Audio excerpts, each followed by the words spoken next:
AITA for not backing my wife up when our son says she's no longer his mother? Hey Reddit, I'm honestly at the end of my rope here. I don't even know where to start with this whole mess. But I guess the best place to begin is the moment I realized that my marriage might be completely over. I've been holding back from sharing this, but at this point I'm tired of being painted as the bad guy.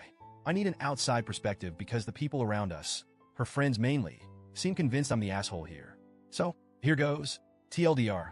My wife told me she regretted marrying me and wished she'd gotten an abortion when she was pregnant with our son. He overheard and told her that she wasn't his mother anymore. Now she wants me to make him talk to her again, but I don't think it's my place. AITA? My wife, Jane, and I met in college. Back then, she was this driven, ambitious girl who had her whole life planned out. She was majoring in finance and had dreams of working on Wall Street, while I was a philosophy major with dreams of, well, honestly, I didn't really have a clear goal at the time. But Jane was something else. She had this energy about her, and she brought out the best in me.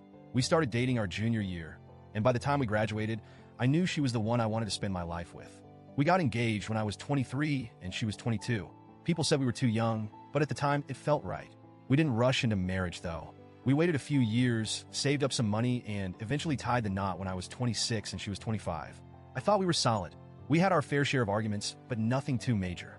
Honestly, I thought we were happy. Then, a year after our wedding, Jane got pregnant. It wasn't planned, but it wasn't unwelcome either, at least for me. I was over the moon when she told me. I remember sitting there on the couch, watching TV when she just blurted it out. I'm pregnant. I was stunned for a second, then excited. I told her that whatever she wanted to do, I'd support her. If she wanted to wait, if she wasn't ready, that was fine with me. But she decided to keep the baby, and I was all in. But that's when things started to change. Pregnancy wasn't easy for Jane. I get that.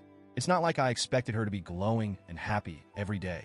I did my best to help her out, make her comfortable, and reassure her that we were in this together. But she was distant, moody, and just not herself. I chalked it up to hormones and figured that once the baby came, things would settle down. Spoiler alert, they didn't. When Jack was born, it was like a switch flipped for me. I loved that kid from the moment I laid eyes on him. He was perfect. Jane, on the other hand, didn't seem to feel the same. She was tired, frustrated, and seemed disconnected from both me and Jack. She was diagnosed with postpartum depression, PPD, which I understood, at least as much as a guy can. I encouraged her to seek therapy, to talk to someone, but she refused. She insisted that she didn't need help, that she'd get over it on her own. But she never did. The first couple of years after Jack was born were brutal. I was doing everything, working full-time, taking care of Jack, paying all the bills, and trying to keep our marriage afloat. Jane didn't want to go back to work, even though I told her it was an option. We didn't have to worry about housing costs because we lived in a second home that my aunt and uncle owned, so we could afford a nanny if she wanted to go back to her career. But she chose to stay at home, except she wasn't really staying at home. She wasn't doing much of anything. She'd stay in bed most days, claiming she was too tired to get up. I'd come home from work, exhausted, and have to take care of Jack because she couldn't or wouldn't do it. I felt like a single parent, even though I was married. I tried to be patient. I really did. I understood that PPD was serious, and I wanted to support her. But after 2 years of this, 2 years of her refusing to get help and leaving me to do everything, I started to resent her. We fought constantly. I told her that I couldn't keep doing this, that something had to change.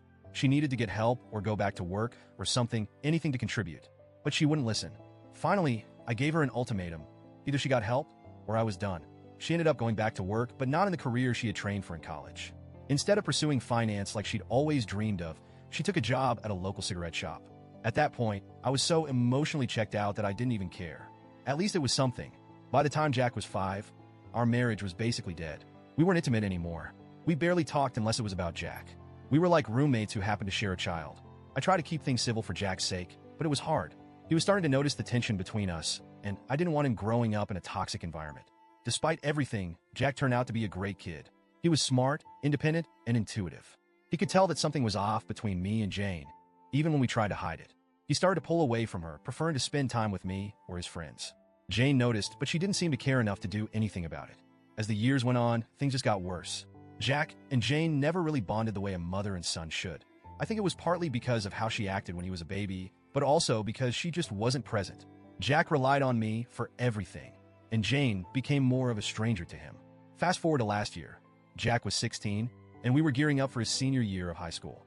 He was excited about college, and I was proud of the young man he had become. Jane and I were still living in this limbo of a marriage, just waiting for the day when Jack would leave for college, so we could finally pull the plug on this whole thing. A few months ago, Jane and I got into one of our many arguments. It started out like all the others, me telling her that I was done, that as soon as Jack went to college, I was filing for divorce. She called me worthless, said I'd never been a good husband, and then dropped the bomb. She regretted ever marrying me, regretted getting pregnant, and wished she had gotten an abortion when she had the chance. I don't know if she thought Jack wouldn't hear her, but he did. He was standing in the hallway, and the moment those words came out of her mouth, he stepped into the room and said, "Fine, have it your way. You're not my mother anymore. Go fuck yourself." Then he stormed out. Jane was shocked. I mean, I was too, but at the same time, I couldn't really blame him. What kind of parent says that about their kid? If my mom ever said something like that about me, I'd probably react the same way. Jack hasn't spoken to Jane since. It's been almost 2 months now, and he avoids her like the plague. He's a smart kid. He's got a part-time job, his own car, and he buys whatever he needs. If he needs help with anything, he comes to me. But as far as he's concerned, Jane doesn't exist. Now, Jane is pissed at me because I won't make Jack talk to her. She keeps telling me that I need to step in and repair their relationship. But honestly, I don't think that's my job. Jack is almost 18. He's old enough to make his own decisions, and if he doesn't want to have a relationship with his mother, that's his choice. I'm not going to force him to forgive her, especially after what she said. I told Jane that we're done, that I'm leaving once Jack goes to college. She knows it's over, but now she's acting like it's my fault that Jack won't talk to her. I told her that maybe she shouldn't have said what she said if she wasn't ready to deal with the consequences. Of course, her friends are all on her side. They've been harassing me, saying I'm a terrible husband and that I should have backed her up when Jack said she wasn't his mother anymore. But why should I? She said some awful things, and now she's facing the fallout. It's not my job to fix this. I don't know, Reddit. Am I the asshole for not stepping in and making Jack talk to her? Update.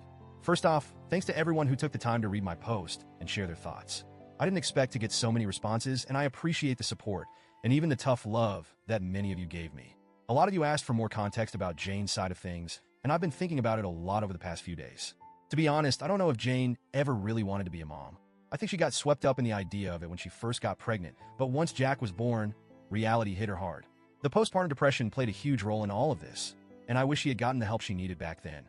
I tried to be supportive, but I realize now that there were things happening beneath the surface that I couldn't fix on my own. It's not like Jane was always a bad mom. There were times when she tried. She'd cook dinner, help Jack with his homework, and even take him out for ice cream sometimes. But those moments were rare. Most of the time, she was distant, wrapped up in her own struggles, and Jack picked up on that. Since my original post, Jane has been trying to reach out to Jack. She's apologized a few times, but Jack isn't ready to hear it. I've told her that it's going to take time, and she can't force him to forgive her. She seems to understand that now, but it doesn't make things any easier. As for me, I'm still planning on leaving once Jack goes to college. This marriage has been dead for a long time, and I don't see any point in dragging it out. Jack is my priority right now, and I want to make sure he's okay before I make any big moves.